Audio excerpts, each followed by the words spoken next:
always liked the feel of things. I like to touch.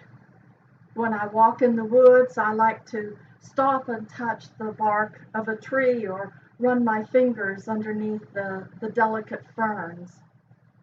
For some reason, touching things makes them more real for me in a way. And I brought that desire of sense of touch into my home. I have 2 dogs and 2 cats that share my living space.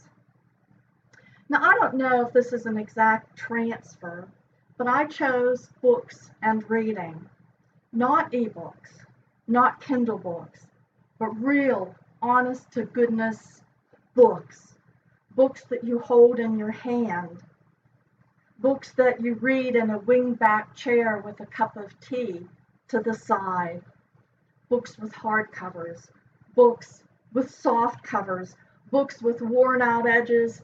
And books that were bought with the greatest intention of reading, and alas, there they sit, pristine and unread. I think I got the love of books from my father, as my mother had many talents, but not one of them was reading. Though I will tell you, we were absolutely forbidden to bring any comic books into the apartment ever. I think that was her way of making us read only what she thought were good books.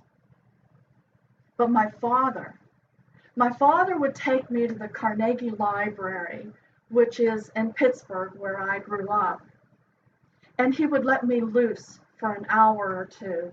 But let me tell you the good part. The good part was that back in those days, Carnegie Library had 5 stories of open stacks of books. The first thing that you noticed was the smell. The wonderful smell of hundreds and hundreds of books. You could look at shelf after shelf and find topics that you didn't even know that you were interested in. Now that my calling is of a pastor, I seem to grow books. Maybe that's a little exaggerated. Maybe it's not. For example, when I decide to preach on a topic that has to do with the ancient Near East, I rationalize buying a book or two because they can always be used for reference. Wikipedia is not so reliable, in case you're thinking I might go there. When I need an escape, I go to Rita Mae Brown's Sneaky Pie Murder Mysteries. For peaceful interlude,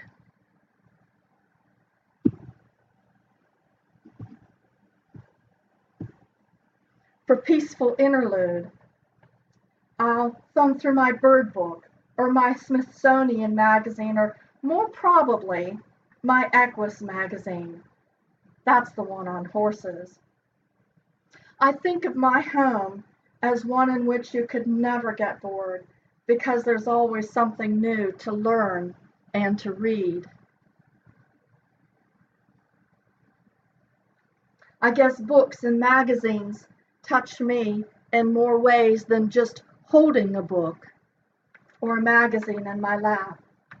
They touch my life by taking me to new places, or bringing to light something new in a familiar place, or in seeing something that might help me touch someone else. My overall hope is that as I learn and explore through reading, and as it touches my life, I hope that my life might positively touch another's.